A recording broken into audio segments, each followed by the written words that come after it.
If you're not growing a fall garden, you are missing out on a plethora of fresh vegetables, and it can almost double the amount of vegetables that you can grow in the same square footage by doing a fall garden. But one of the trickier parts about fall gardening is, for most people, you are planting your fall garden plants in July and August so that they are at almost harvestable size by the time your first frosts come and fall really hits. So when timing is key. But the other tricky part about that is it can be hard to grow cool weather crops in the middle of summer. So there's a couple of key things that you can do though to give you success when you are growing your fall garden. And really, truly the most important thing with fall gardening is getting your timing down. So depending upon the crop that you're growing, be it something like this, which is Brussels sprouts or carrots, any of those cool weather crops that will survive a frost, those you're gonna wanna make sure that you are planting them and going backwards from what your first average frost date is in the fall. So for example, my first average frost date in the fall is usually around the end of September or the beginning of October. And of course, any average frost date, every year you're gonna have a variance, usually of a week or two, just depending on if you have it early, it's a cooler or warmer fall season. But it's critical that you know what that is. So for me, knowing that mine is the end of September, I have to count backwards for how many days it takes on average for whatever crop I want to grow to reach almost full maturity or harvesting stage. So that means a lot of the crops that I want in my fall garden, I'm having to start growing, if I'm growing them from seed, in the mid or end of July. Now, a few things that have a faster growing season I can get away with by planting them in August, but a vast majority of them means I'm planting them in July, and that can be one of our warmest months out of the year. Not only that, but you've got these cool weather crops that you're trying to grow when it is really warm, and they're more prone to bolt. So there's a couple of ways that we can help to mitigate that. One of them is to simply seed start, because when you're seed starting, it's the reason that we do seed starting in the sometimes winter or early spring, right, for our summer crops, because you can control the moisture content when you're seed starting, and it's a small thing of seed and you can put a lid on it to create that greenhouse environment as far as moisture is concerned, and also control the temperature. It's much easier to control a little tiny seed starting cell temperature wise, both in the winter but also in the heat of summer, because you can start those indoors, because the vast majority of vegetable seeds don't actually need light in order to germinate. They need light once they have started to grow, but they don't need it during the germination phase. So you don't have to set up any grow lights. You can simply put your seed starts in your little soil container, make sure that soil stays moist, and you can start them in your house, which usually our houses are a cooler temperature during midsummer than the outside, or at least hopefully. Or you can do that and also set them in a shady area as well. So that's helping you control both moisture, because once seeds dry out, they do not germinate. So if they start to germinate but you dry out too fast, that will stop the germination process and they're not ever going to grow again from that same seed. So seed starting in the middle of summer for your fall crops can be a great way to go. But you can also direct sow as well and have success with that. So a few things is, I have found in my experience that most of my cool weather crops, they tend to bolt more as they get closer to maturity.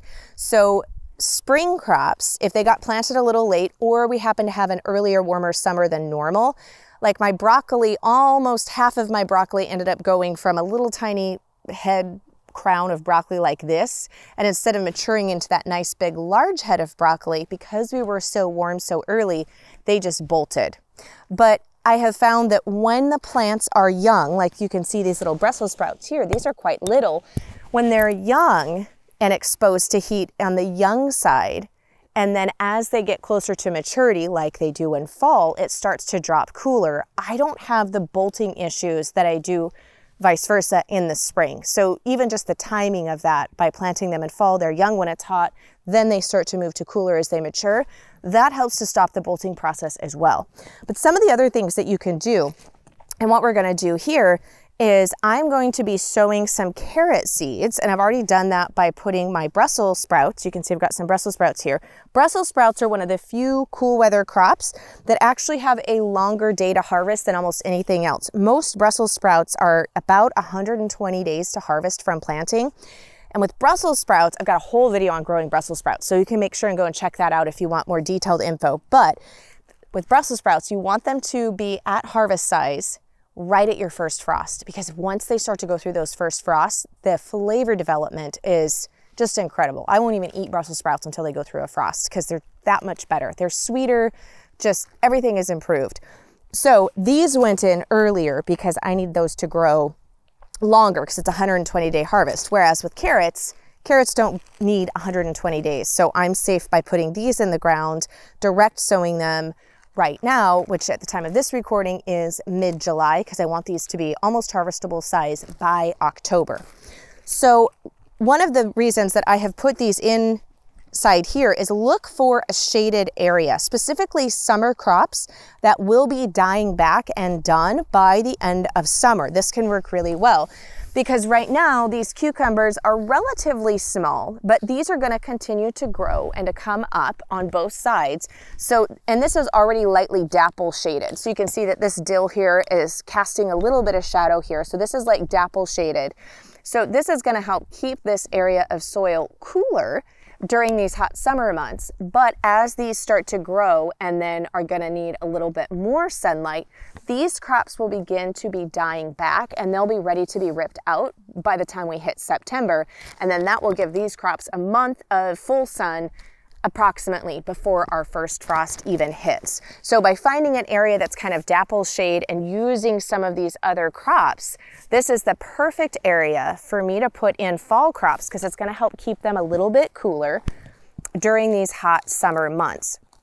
So I'm going to go ahead. These are carrot seeds that we grow and save our own carrot seed. And if you are interested in learning how to seed save carrots, I've got another video that you can watch that, because as you look at these, you're gonna be like, those don't look like carrot seeds.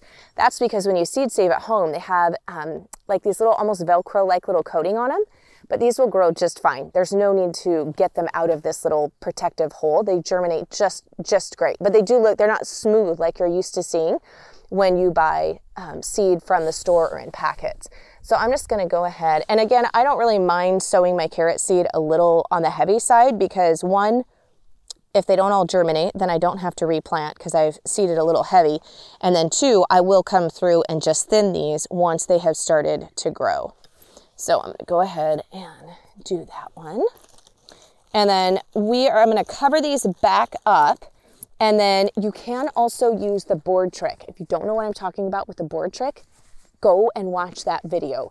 You are going to be amazed at how it increases your germination, and it's super easy to do. But I'm going to just lightly cover back up this soil, and then we will get a good soaking on these, and then I'll bring a board and throw over them. Just because we don't have any rain in the forecast here, I don't even know when we'll have rain again. Maybe not till September. We typically don't get much rain in July and August here.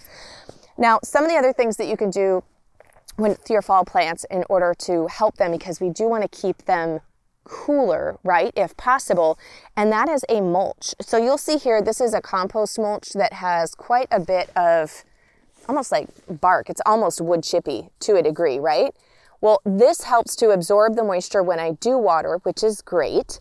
But it also helps to keep the soil cooler, because wood will absorb moisture. It's kind of like a sponge, so it will help to absorb the moisture, but then it slowly releases it, so you don't have to water as often. It protects the top of the soil, and mulch helps to keep the roots cooler on plants. Not only extra water retention, which is great, but it does help to keep the roots cooler. So even though you still have the hot air temperatures, soil that has mulch on it, it's going to be cooler as well as the roots. And that can really help mitigate bolting issues as well, because it's not just the air temperature, it's actually the soil temperature where the plant's roots are too, that will help tell it if it needs to bolt or encourage it to bolt or discourage it, as we're trying to do right now. Now, if you want a list of cool weather crops and growing for fall gardening, make sure that you check out the blog post in the video description beneath this video, and you can go and see that, and we've got a whole list written out for you to help you plan your fall gardening.